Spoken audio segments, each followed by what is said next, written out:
In 2023, 5 people were thought to be trapped 10,000 feet under the cold, dark ocean in a little submersible without power.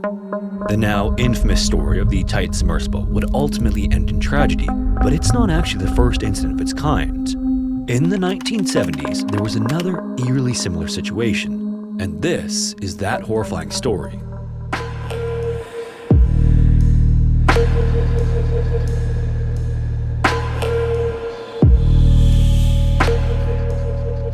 Today's video is sponsored by Babbel, one of the top language learning apps in the world. If you're a longtime subscriber, you probably know about how I took French in school for many years, but then forgot basically all of it because I wasn't using it. This was so discouraging because it took so much time and effort to learn in the first place. This is why I was super excited when Babbel reached out. Babbel's intuitive lessons are designed by over 650 real language teachers and put together in a way that makes it fun and easy to learn. And it can prepare you to have actual conversations about relationships, travel, and all sorts of things. Babbel does this by being like your very own personal language coach and taking you through language lessons in a variety of different ways, like matching words with definitions, spelling words out, using the correct grammar, and even practicing your pronunciation just like this. Faire de la plongée. Faire de la plongée. And not only does it accelerate your learning and enable you to have real-world practical conversations, but they just added an incredible AI conversation tool that allows you to have a full conversation and practice everything you've learned. Like for example, check out this recent conversation I had. Moi aussi, ça va bien, merci. Qu'est-ce que tu fais aujourd'hui? Maintenant, je fais un peu de travail. Super, tu travailles sur quoi? C'est mon travail régulier qui est YouTube. And this conversation was all done conveniently from the Babbel app on my phone. So if you're curious to give Babbel a try, click on my link below or scan the QR code on screen now to get 60% off your Babbel subscription. Et maintenant, la vidéo d'aujourd'hui. That means, and now, today's video. Not too long ago, the world's attention was fixed on a situation in the middle of the North Atlantic Ocean when a submersible traveling to the wreck of the Titanic began to hit news channels. It's now an infamous story with a terribly tragic ending, and the assumed scenario of the Titan Submersible in 2023 as events were unfolding was the stuff of nightmares. 5 people were thought to be crammed into a small vessel that was without power and was stuck on the bottom of the ocean in complete darkness, tens of thousands of feet below the water. But even worse, it was thought to have a limited supply of air that was dwindling with every passing minute. It was a literal race against time to recover the submersible that turned into an international effort to rescue those aboard. News outlets even displayed countdown clocks that crept closer and closer to zero, which were supposed to indicate when the 5 aboard would run out of air. Meanwhile, expert after expert gave insight into just how challenging and improbable of a rescue effort this was. When those countdown clocks finally ran out, an underwater remote camera arrived at the scene and confirmed that the submersible had likely suffered a catastrophic implosion during its descent, contrary to what was initially thought. For many of us who were glued to news sources for any updates over those 5 days or so while the fate of those aboard was in question, there was no real point of reference for anything like this. It was almost like a movie script playing out in front of our eyes. But for some people, this was not the first incident of the kind they'd seen play out. In 1973, Roger Mallinson was a 35-year-old engineer working on a Canadian commercial submersible called the Pisces 3. Alongside him was 28-year-old Roger Chapman, and the pair were working on a job for the US Postal Service to lay transatlantic telephone cable into the seabed about 150 miles southwest of Cork, Ireland. And while Chapman in particular was a submariner for the Royal Navy at one time, manning a submersible is a bit different. For one, these are often smaller vessels. The Pisces 3 they were working on measured 20 feet or 6 meters long by 7 feet or about 2 meters wide and about 11 feet or 3 meters high. This is almost identical to the dimensions of the Titan Submersible. Submarines that he was used to are also much larger ships that are often powered by something on board, so they can enter and leave port on their own and operate independently in the ocean. Submersibles, on the other hand, often have limited power. They can operate independently for a time, but rely on a mothership that both launches and recovers them. Now, due to this size difference, Mallinson and Chapman were working together in close quarters, but luckily the two men got along extremely well, which is a plus considering the work itself was dull and exhausting. For the duration of their 8-hour shifts, they'd move along the seafloor at half a mile per hour, stirring up mud and burying cable. Visibility would become extremely poor as the mud became unsettled, but regardless, whoever was piloting at the time would have to devote complete concentration to ensuring they were following as straight a line as possible. It was mind-numbing work, and for Mallinson, on Wednesday, August 29, 1973, it was made all the worse by lack of sleep. An earlier dive had damaged something on the Pisces 3, so beginning the previous day, he spent 26 straight hours fixing it. During this time as well, he performed some regular maintenance, which included changing out the oxygen tank. The existing tank was still about half full, and the protocol for a half-full tank was to leave it installed, but since sleep was out of the question anyway, Mallinson figured he'd just put in a fresh tank. Just after 9:15 that morning, the shift was coming to an end for the pair, and the Pisces 3 surfaced. All Mallinson could think of was just how much he was looking forward to getting some rest, but as they were waiting for a tow line to be attached that would bring the submersible aboard the mothership, one of the hatches was accidentally opened before it was safe. Water then began pouring into the self-contained portion of the Pisces 3, and the submersible was suddenly pulled backward by the excess weight, flipping the vessel upside down. And although they were still safely secured inside and separated from the section that was flooding, Mallinson and Chapman were tossed around as the submersible started to sink fast. Now rocketing toward the ocean floor at almost a vertical angle, the two men aboard started releasing about 400 pounds or 180 kilos of lead weight, but this did little to slow their descent. They also shut down all the electrical systems and flipped off the depth gauge as it could have burst with how fast they were falling. Then, about 30 seconds after the hatch was opened on the surface, the Pisces 3 slammed into the seabed at around 40 miles or 65 kilometers per hour. When it finally settled upside down, Mallinson and Chapman were trapped 1,575 feet or 480 meters below the surface of the ocean in pitch black darkness. This also began a clock, much like that of the Titan Submersible, of how much air the men had before they ran out. It would now be a race to save them before they suffocated. As everything went deathly quiet, one of the men took out a flashlight and flicked it on. They checked each other over, and miraculously, neither of them was injured. Surrounding them, however, were parts and pieces of the submersible that had dislodged either during the descent or from the hard impact with the sea floor. Meanwhile, at the surface, a frantic effort began to try to rescue the men, but there was one significant obstacle to clear. No one in the submersible or at the surface knew where the Pisces 3 even landed. On the way down, a buoy line connected to the vessel snapped, which was vital in locating the sub, and when the submersible came to rest on the seabed, it did so in a gully that was partially buried under mud and sediment. Thankfully, less than 30 minutes after the submersible sank, the surface was able to make contact with Mallinson and Chapman via the telephone. They would then inform the surface team that they were both fine and they were making preparations on their end, doing whatever they could to figure out how to survive as long as possible, hopefully long enough to be rescued. The surface team then let the men know that they didn't know where the Pisces 3 landed, so they'd first have to locate them, which could take some time. When the call ended for the two men, their top priority was extremely clear. They would need to conserve as much oxygen as possible. In order to do that, they'd have to do nothing. No moving around, no talking, literally nothing. Mallinson also suddenly remembered that he changed out the oxygen tanks the day before and felt a brief moment of relief. Each tank was approximately 72 hours of air.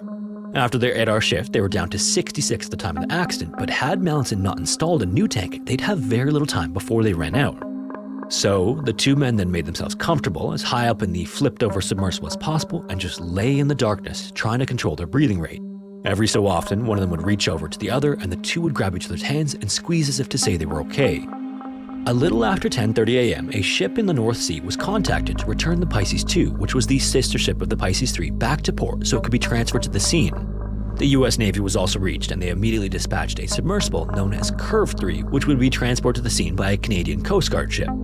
By 8 o'clock that night, another mothership made it to Cork to pick up both the Pisces 2 and the Pisces 5 and set off for the site of the disabled Pisces 3 by 10:30. This was just over 12 hours since the submersible slammed into the ocean floor. Below the ocean surface, the two men would then make it through the night, but the longer they were stuck in the submersible, the more dire the situation would become. Not only was the very real clock ticking down on the amount of oxygen they had left, but they had next to nothing in terms of food and water. Between the two of them, there was just one cheese sandwich and one can of lemonade, but they decided to save them both and hold out as long as they could without them. Luckily though, as time went on in the disabled submersible, they discovered that condensation was forming along the walls, and while it wasn't much, it at least gave them a bit of water. Every so often, once enough condensation built up, they'd lick the walls, which really only afforded them enough fluid to wet their dried mouths, but still, it was better than nothing. Then, in order to stretch their oxygen supply as much as possible, the men also allowed carbon dioxide to build up a bit more than normal. During regular operation of the submersible, a lithium hydroxide fan would need to be flipped on every 40 minutes or so to soak up and scrub the submersible of CO2. They still needed to do this, but they had to conserve things even more than usual. So while they waited in the dark, they'd use an egg timer they'd set to 40 minutes, and when it went off, they'd wait a little while longer before flipping on the fan. This caused them to become groggy and lethargic from the excess CO2 buildup, but again, they just had no other choice. Then, between trying to lap up as much condensation as possible and seeing how long they could go without a fresh burst of oxygen, they simply lay in the submersible with nothing but their thoughts to keep them occupied. During this, their main thoughts were about their families and wondered how they were reacting to the situation. Chapman was recently married but didn't have children yet, but Mallinson, on the other hand, was a married father of 4 who was growing more and more concerned about them and what their lives might be like without him if he didn't survive. In addition to these darker thoughts and the physical and mental toll of being awake for more than 2 days, Mallinson was also physically recovering from a bout of food poisoning that had racked him for 3 or 4 days before the accident. It was like one moment they were going through a regular shift and the next moment they were in a living nightmare. Later that day, however, the men would have something to take their minds off of everything. The phone in the submersible rang to give them an update. As part of their conversation with the men trapped below, the surface team relayed a message from Queen Elizabeth, who sent her best wishes for a speedy recovery. Mallinson and Chapman were taken aback by hearing this and asked for confirmation that the Queen herself was aware of their situation. When the service team responded back, though, they clarified that the message was from the crew of a passenger ship called the Queen Elizabeth II, which had been on its way to America but turned around to respond to the call for help for recovering the Pisces 3. The conversation ended with a service team member saying, "Sorry boys, wrong lady," but despite the message not coming from the actual Queen of England, this moment of confusion was a welcome distraction.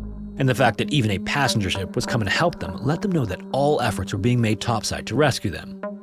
On the morning of Friday, August 31st, so 2 days after their initial shift was going on, the very first support ship started to arrive at the scene, including the ship carrying both the Pisces 2 and 5. Later in the day, the Curve 3 also arrived, and while all of these developments were promising, the rest of the day was a complete disaster. Almost everything that could go wrong in the rescue effort that day did.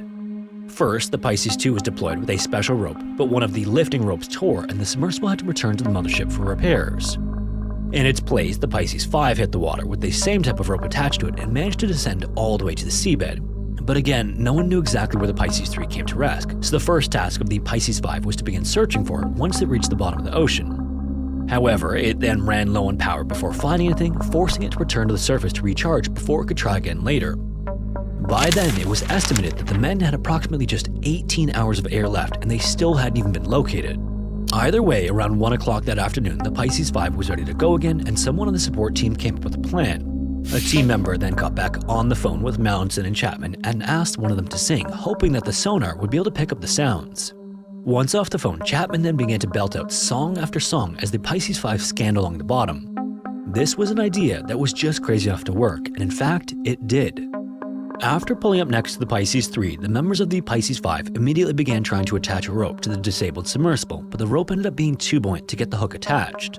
As attempt after attempt to connect the rope to the Pisces 3 failed, the Pisces 2 was finally ready to get back in the water. As soon as it was placed into the water, however, it started to take on water just like what happened to the Pisces 3 and had to be pulled back onto the mothership. A couple of hours later, at 5:30 that afternoon, the second ship pulled up to the scene with the Curve 3 on board. However, as soon as that submersible was untethered to the deck and powered up, it suffered an electrical fault and was stranded aboard its mothership. Repairs then got underway for both the Curve 3 and the Pisces 2, but these fixes would take time, and by midnight, engineers were still feverishly going to get them working. By then, the Pisces 5 was also ordered to resurface so it could recharge, which was crushing for both of the stranded men. After sitting for hours in the cold darkness, just the Pisces 5 being around was comforting, but now they were being left at the bottom of the ocean again alone. Not only that, but sometime late in the night or early the next morning, their 72 hours were officially up. They were also low on lithium hydroxide to scrub the carbon dioxide from the interior.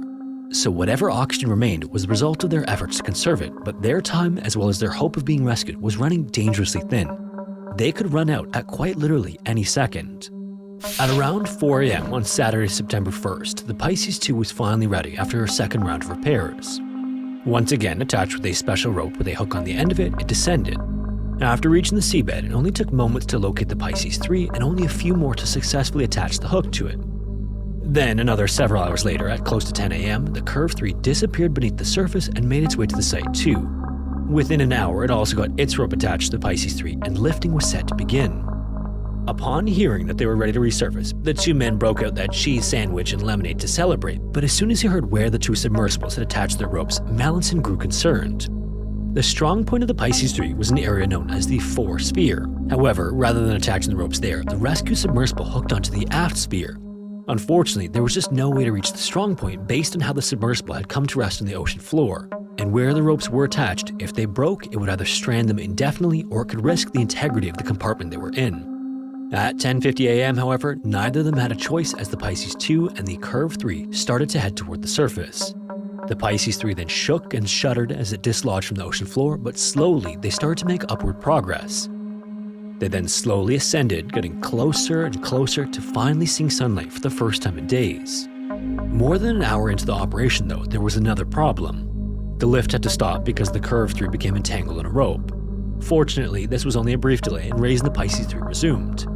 As they continued though, the closer and closer they got to the surface, the more the disabled submersible rocked and swayed in the water, so to stabilize it, around 100 feet or 33 meters from the surface, divers attached much stronger ropes to the outside of the vessel.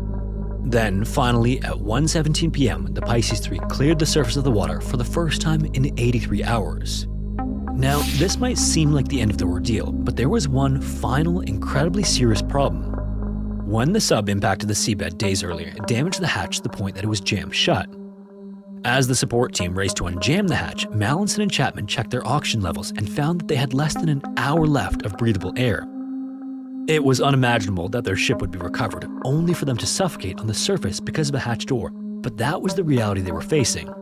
10 minutes went by, then 20 minutes, and time continued to tick by as the support team jabbed and pried at the hatch door to get it open. But finally, after about 30 minutes of this, a loud bang echoed through the ocean air as if a gun had just been discharged. It momentarily confused everyone inside and outside the Pisces 3, but with that ear-shattering noise, the hatch popped open and fresh air and sunlight rushed into the disabled submersible. The two men were both blinded and hit with immediate headaches, but it was a small price to pay for being saved. Before exiting the submersible, Mallinson checked the oxygen tank levels and found that they had just 12 minutes of air left. In the immediate aftermath of their rescue, Mallinson and Chapman were looked over by doctors who found that the two men were in great condition considering the circumstances. Mallinson was suffering from some hypothermia and both were dehydrated, but those were the only ill effects. They owed all of this to their efforts to conserve air beneath the surface of the ocean. And in total, they managed to save just enough to be rescued and stretch their oxygen supply 12.5 hours longer than normal. When they emerged from the disabled Pisces 3, the two had been stuck in there together for 84 hours and 30 minutes. As you might imagine, their ordeal in the Pisces 3 created a lifelong bond between the two men. And so every year afterward, at the exact moment the submersible was rescued, Mallinson would pick up the phone and call Chapman. The experience so inspired Chapman that he devoted the rest of his life to submersible rescue, creating a company for that specific purpose. Chapman would pass away in 2020 from cancer, but Mallinson, now in his 80s, is still alive as of this video. Their ordeal still stands as the deepest underwater rescue ever achieved.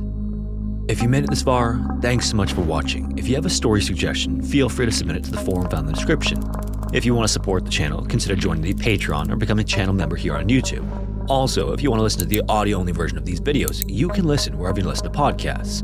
And once again, a huge thank you to Babbel for sponsoring this video. Remember to click my link below to get 60% off your Babbel subscription.